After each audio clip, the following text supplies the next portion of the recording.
ಅದೇ ರೀತಿ ಅಧ್ಯಕ್ಷರೇ, ಈ ರೀತಿ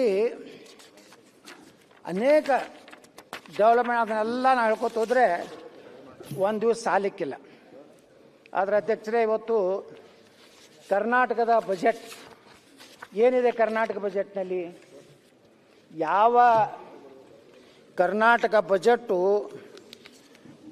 ಈ ರಾಜ್ಯದ ಉತ್ತರ ಕರ್ನಾಟಕದ ಭವಿಷ್ಯ ನಿರ್ಮಾಣ ಮಾಡುವಂಥ ಕೃಷ್ಣಾ ಕಣಿವೆ ಅಂದ್ರೆ ಅಧ್ಯಕ್ಷರೇ, ಕರ್ನಾಟಕದ 72% ಕೃಷ್ಣಾ ವ್ಯಾಲಿಯಲ್ಲಿ ಬರ್ತದೆ.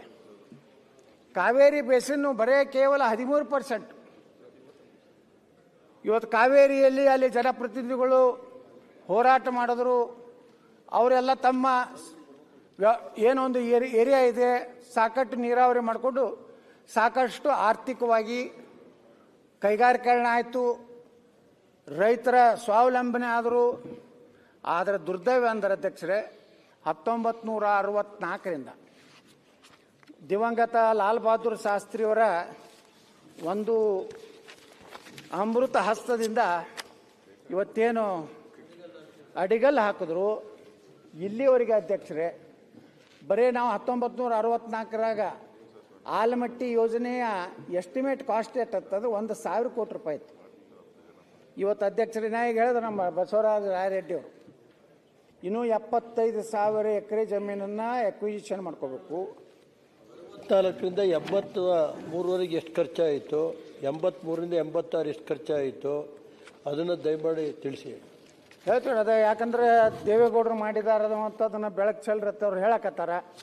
ನಮ್ಮದೇನು ದೇವೇಗೌಡರು ಮಾಡಿದ್ರ ಬಗ್ಗೆ ಅವರ ಒಂದು ಕಾಲದಲ್ಲಿ ಏನು ಕೃಷ್ಣಾ ಜಲ ನಿಗಮ, ಕಾವೇರಿ ಜಲ ನಿಗಮ ಭಾಳ ಬಡ್ಡಿಯಿಂದ ಹಣ ತಗೊಂಡು ಅಭಿವೃದ್ಧಿ ಮಾಡುವಂಥ ಪ್ರಯತ್ನ ಮಾಡಿದ್ದಾರೆ ಕಾಲಕ್ಕೆ. ಆದರೆ ಅಧ್ಯಕ್ಷರೇ, ಇವತ್ತು ನಮಗೆ ಭಾಳ ದೊಡ್ಡ ಭವಿಷ್ಯ ಉತ್ತರ ಕರ್ನಾಟಕದ ನಿರ್ಮಾಣ ಆಗಬೇಕಾದ್ರೆ ಕೃಷ್ಣೆಗೆ ಎಷ್ಟು ಮಹತ್ವ ಕೊಡಬೇಕಾಗಿತ್ತು, ಅದು ಆ ಸರ್ಕಾರ ಈ ಸರ್ಕಾರ ಹೇಳುವುದಿಲ್ಲ.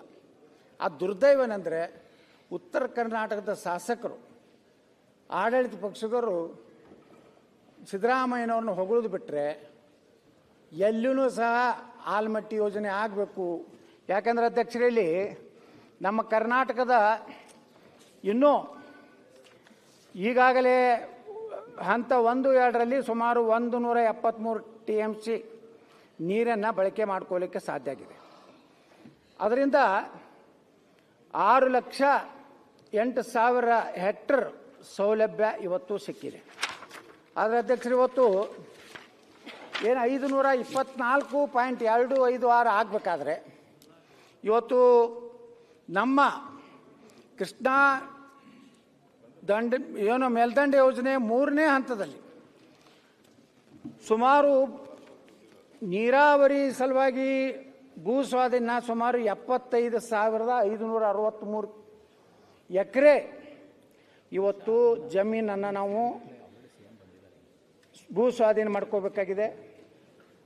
ಅದರ ಜೊತೆಗೆ ಪುನರ್ವಸತಿ ಏನು ನಮ್ಮ ಗ್ರಾಮಗಳು ಸುಮಾರು 20 ಗ್ರಾಮಗಳು BTD ಸೇರಿಸಿದ್ರೆ ಸುಮಾರು 6,467 ಎಕರೆ ಜಮೀನನ್ನು ಇವತ್ತು ಅಕ್ವಿಜಿಷನ್ ಮಾಡ್ಕೋಬೇಕಾಗಿದೆ.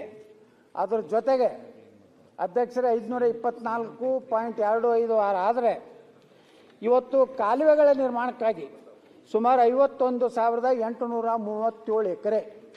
ಅಂದರೆ ಅಧ್ಯಕ್ಷರೇ, ಒಟ್ಟು ಭೂ ಸ್ವಾಧೀನ 1,33,867 ಎಕರೆಯನ್ನು ಇವತ್ತು ನಮ್ಮ ಕೃಷ್ಣಾ ಯೋಜನೆ ಪೂರ್ತಿ ಆಗ್ಬೇಕು. ಯಾಕಂದರೆ ಅಧ್ಯಕ್ಷರೇ, ತುಮಕೂರುವರೆಗೆ ಕೃಷ್ಣಾ ಬೇಸಿನ್ ಅಂದರೆ ತುಮಕೂರುವರೆಗೆ ಅದರ ಕಣಿವೆ ವ್ಯಾಪ್ತಿಯಲ್ಲಿ ಬರ್ತದೆ. ಆ ದುರ್ದೈವನಂದರೆ ಇವತ್ತು ನಮ್ಮ ರೈತರಿಗೆ ಬೆಳಗಾವಿ ಅಧಿವೇಶನದಲ್ಲಿ ಮುಖ್ಯಮಂತ್ರಿಗಳು ಸಭೆ ಕರೆದು ಹೇಳಿದ್ರು, ಇಲ್ಲ ಒನ್ ಟೈಮ್ ಸೆಟಲ್ಮೆಂಟ್ ಮಾಡ್ತೀವಿ, ಇಲ್ಲೇ JT ಪಾಟೀಲ್ ಇರಬೇಕು. ನಾವು ಹಿಂದೆ ನಮ್ಮ ಬೊಮ್ಮಾಯಿ ಸರ್ಕಾರ ಇದ್ದಾಗ